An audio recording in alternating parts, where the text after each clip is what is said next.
Today we're going to talk about what makes shooting games so addictive. Hey, what's up, gamers? Welcome back to Aim Drifts. I am your host. I am the Pack Alpha, aka Austin, and today we're diving into what makes shooting games the heart and soul of the FPS genre. So insanely addictive, from the rush of getting that perfect headshot to the tension of sneaking around with a silenced weapon. We're going to break down the core mechanics that make shooting games feel so good.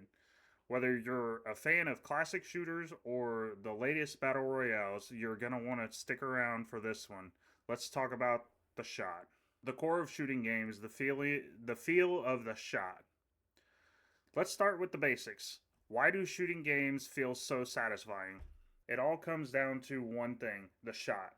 Whether you're pulling the trigger with a rifle, popping a headshot with a sniper, or spraying down enemies in an SMG rush, there's something deeply satisfying about landing that perfect shot.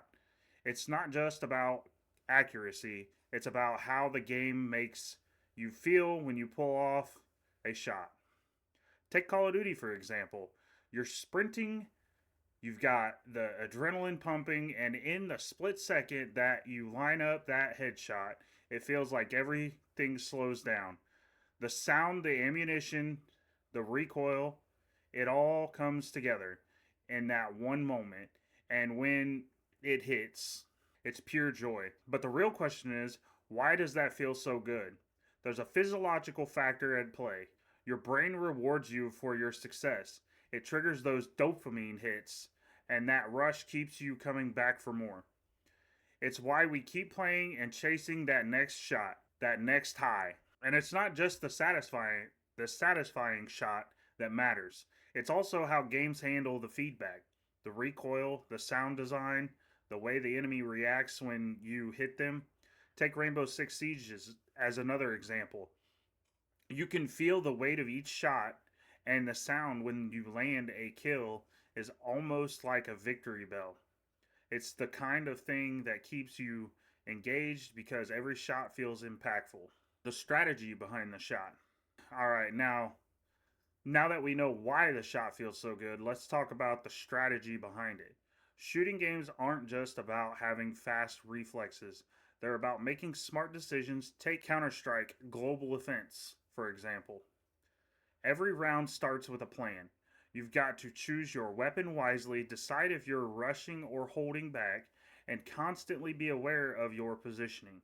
The way you handle your shot is often just as important as actually landing them. Tactical shooters like Valorant and Rainbow Six Siege push that strategy even further. It's not just about your aiming skills, but how you and your team coordinate your shots. Maybe you're covering an angle while someone else pushes, or you're distracting the enemy while your teammate flanks them. It's all about teamwork and positioning. And each shot counts because one missed opportunity could cost your team the round. Then you've got shooters like Apex Legends and Overwatch, which add another layer of strategy, character abilities. These games mix hero powers, and weapon mechanics, and that changes how you approach each fight. Maybe you're using a long range sniper, but you also have a teammate who can drop smoke to cover your position. It's all about combining your skills with your teammates' abilities to outsmart your opponents.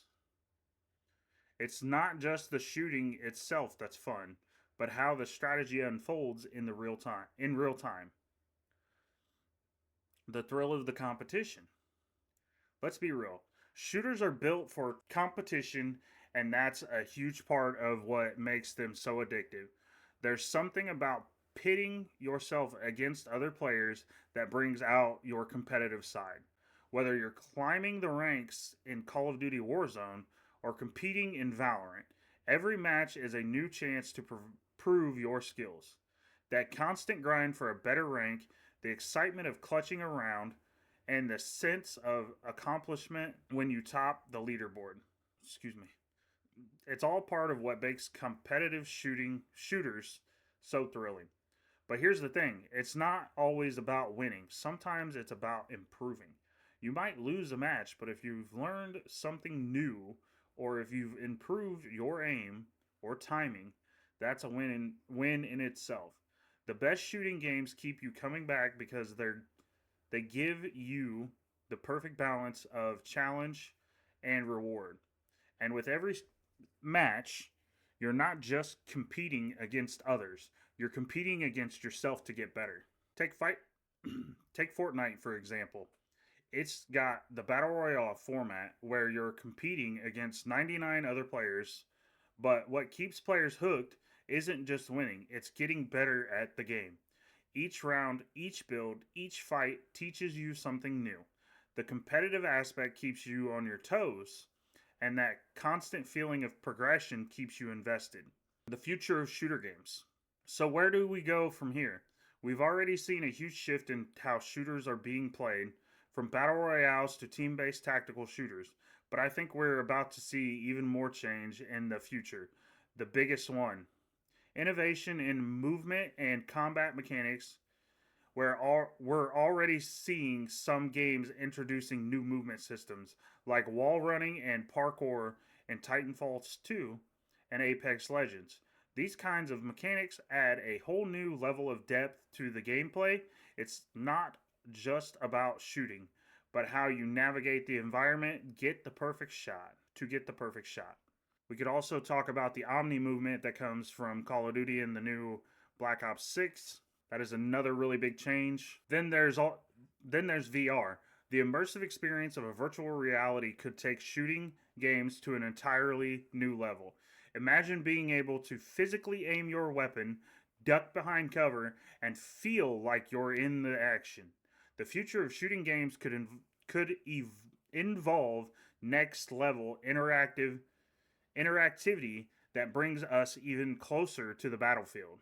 So, whether you're a casual gamer or a competitive pro, shooting games are a staple in the gaming world for a reason. The thrill of the shot, the strategy behind every decision, and the rush of competition all come together to create some of the most engaging experiences in gaming.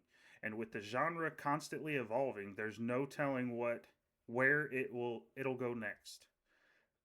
I'd love to hear your thoughts. What makes shooting games so addictive to you? Do you prefer the fast-paced action or the more tactical, methodical approach? Drop me a comment, reach out on social media, or hit that subscribe button to stay up to date with Aim Drifts. I'll catch you in the next episode. Stay sharp, gamers.